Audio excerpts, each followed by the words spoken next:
Been going through The Will to Believe and other essays in popular philosophy by my homeboy William James pretty systematically, but I'm going to not do that here. I'm going to actually skip over two whole essays with extremely brief comments on what they're about, what sort of thesis James gives there, without quoting any words, then go on to the third essay of the ones remaining. The first one we're skipping over is called Great Men and Their Environment. I'm not sure if the camera will focus quite right. And its companion piece is The Importance of Individuals. The point here is to, defend the importance of individuals, to say that an individual human being does have an ability to have an effect on the world. James defends this thesis against some people who had argued that the individual as such doesn't really do anything. James points out that if there is a distant cause, that does not mean there's not a proximate cause, a nearby cause. If history itself, or if my personal history, or if my society, or something like that, is causing what I do, that doesn't mean that I don't cause what I do. It just means that my place in the chain of cause and effect is not the originating factor. In fact, even if what I do is entirely determined by my physiology, if I have no free will, that doesn't mean I don't still have an impact on the world. The individual has an impact on the world, and you can't argue against that on the grounds that a human being has no free will. That just means that what he does is not chosen freely, in the sense in which we've discussed in earlier videos. He still has an effect on the world, whether he chooses what it is or not. The individual has an effect on his environment. The environment itself is actually shaped by the actions of earlier individuals. And if I'm not the first cause of my behavior, well, that doesn't mean I'm not still, in my behavior, through my behavior, a cause of certain effects on the world. The individual still matters. Now let's, with those very brief observations on two chapters we are skipping over, let's go to the next one on some Hegelisms. Let's start with a brief look at some things I've jotted down in the marginalia here. What is this essay about? Well, of course, it's a critique of Hegelianism. So do we need to review who Hegel is? Hegel is that post-Kantian German philosopher, extremely influential. Hegel's the guy with the famous thesis, antithesis, synthesis picture. The phrase, let's see, I think the phrase is attributed, I think the phrase comes from Flannery O'Connor, and she's critiquing a particular Hegelian thinker, not Hegel himself, with the phrase, everything that rises converges. That's Hegelianism. Everything that rises converges. Now, that may mean nothing whatsoever. I'm not being very clear yet at all. You should be able to find somewhere on this channel at least some sort of an introduction to Hegel. I think it was one of my old videos when I probably hadn't yet learned to smile while I'm doing YouTube videos. Anyway, Hegel. Hegel's thesis, antithesis, synthesis is something like this. You have one perspective, and you have another perspective, and they're contrary. They're not in agreement. They're distinct perspectives. But you can build out of them, out of the thesis, the antithesis, a synthesis, a perspective that combines the two. Now that synthesis itself will become a new thesis, which will be contrasted with some other perspective. You can make of them a new synthesis, which is a thesis from which with which is contrasted some other antithesis, and then some other synthesis will emerge. And this just keeps going. Now, what are we even talking about? Well, we're talking about a method for sifting through theories. We are also talking about a philosophy of history, different perspectives in human society, different perspectives among human beings are contrasted, separated from one another with the thesis and antithesis, and then they're resolved in a synthesis. And ultimately, the thesis, antithesis, synthesis thing is the process by which, interpreting Hegel with one very, very normal, very imperfect, very oversimplified perspective, it's the process by which God emerges. Human history is the story of the development of the divine spirit. This is Hegelianism. Now, this is my extremely brief, imperfect introduction to Hegelianism. Now, James is dealing with Hegelians, not Hegel directly. He's dealing with various Hegelians. In his era, Hegelianism was pretty popular in philosophy departments in Britain and in the USA. And William James is the friendliest philosopher. He's very nice to them, but he does have to criticize them because he has grounds for criticizing them. So I think I've not quite explained one crucial principle of Hegelianism, or at least of the Hegelianism James is critiquing, that I should have in place before I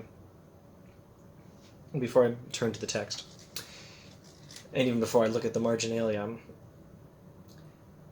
Hegelianism tries to take things that we perceive as distinct and mesh them together into one thing. It tries to take a thesis and antithesis and synthesize them. Hegelianism will not be satisfied until everything has been explained as one aspect of a single whole.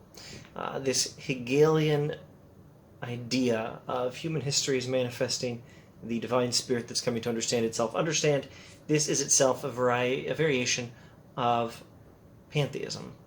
It turns out everything is part of the same divine, single, unified whole, according to Hegelian philosophy, or at least according to the Hegelian description of what things are like when we finally get to the end of this process.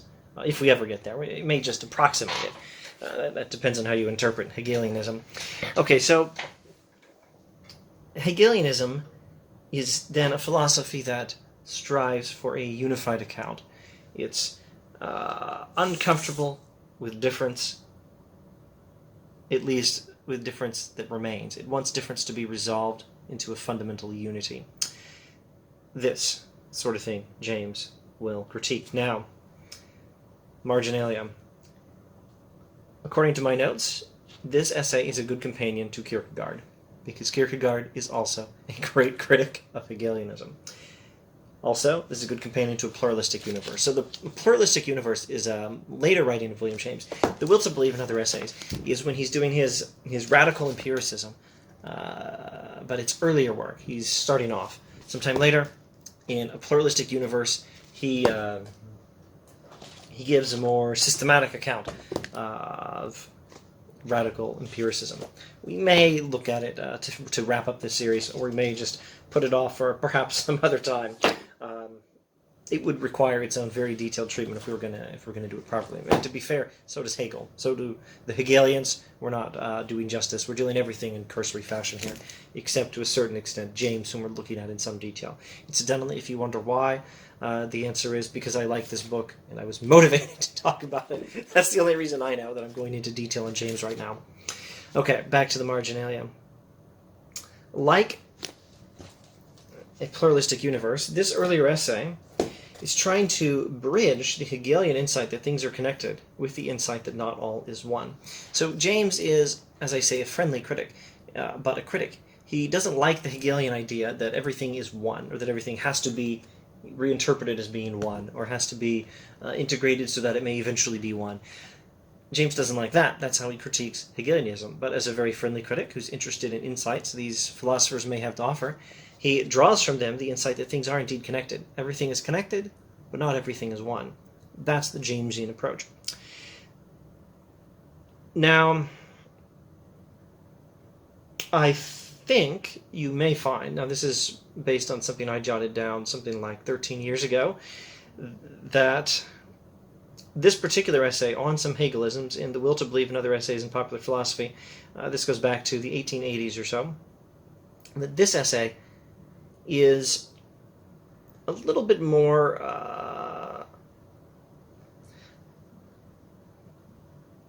a little bit more of an early attempt at a radical empiricism. His approach to drawing from the Hegelians the insight that things are connected without putting together, without allowing them to treat every single thing as actually just one single thing. His approach is less drawn from experience and is more based on, well, sitting and thinking. It's less experiential, more based on sitting and thinking. Not surprising. What he's developing in this book, as he may have seen in the first video in this series, is radical empiricism. Well, it's an early work. Of course, his radical empiricism in a later work is going to be more thoroughly empirical. And the later work, A Pluralistic Universe. Let me see if I can get you a date on the pluralistic universe. It's easier to find in my own article than on the title page. It's public domain. They didn't make a point of putting the original date on a title page. Original copyright 1909. Silly me, it was there. It's originally James Hibbert Lectures at Oxford's Manchester College from 1908. So 1908, this is roughly 30 years later. Of course, his empirical methodology is going to be a little more refined. Now, this video has gone on long enough, and we haven't even got to the text. Let's get to the text and make it snappy, for this video at least. We are just now witnessing a singular phenomenon in British and American philosophy, Hegelianism, so defunct on its native soil that I believe but a single youthful disciple of the school is to be counted in the German Academy, etc., etc., has found among us so zealous and able a set of propagandists that today it may really be reckoned one of the most powerful influences of the time in the higher walks of thought. Hegelianism isn't popular in Germany anymore. Where it came from, it's thriving over here now in America and Britain, says James. Etc., etc. As a movement of reaction against the traditional British empiricism, the Hegelian influence represents expansion and freedom and is doing service of a certain kind. Such service, however, ought not to make us blindly indulgent. Again, there's his friendliness, but criticism. He's got to criticize Hegelianism where he thinks it's wrong, but he's going to be very friendly in his criticism. It does a real service, but it's still wrong about some things. Much like the traditional British empiricism. Traditional British empiricism also does a great service, but it's wrong about some things. And you can, almost following a quasi-Hegelian method, you can take the thesis of British empiricism, the synthesis, the thesis in British empiricism, the antithesis of Hegelianism, and find some way of synthesizing them. That's the sort of thing James is actually going to be trying to do if you study his works in enough detail. But he's not doing a synthesis quite like the Hegelians. There's some comparison, but it's not going to ultimately resolve in everything being combined into one thing. It's just a sometimes useful strategy for thinking through things. Hegel's philosophy mingles mountain loads of corruption with its scanty merits, and must, now that it has become quasi-official, make ready to defend itself as well as to attack others. And James is making his argument here with the goal not of converting independent thinkers. He says he has no hope of converting independent thinkers. He rather has the sole aspiration of showing some chance youthful disciple that there is another point of view in philosophy. He wants to show a few people who may listen that there is another way of doing philosophy than Hegelianism. And in a subsequent video or more, I will try to give, at a minimum, some pointers on how that other point of view works and what he thinks is wrong with Hegelianism. In keeping with the Jamesian idea that the final picture is not yet determined and will be determined in part by choices we have not yet made, I have to say, I don't know what's going on in the next videos. I have yet to figure out how I'm going to approach this text on some Hegelisms. See you then.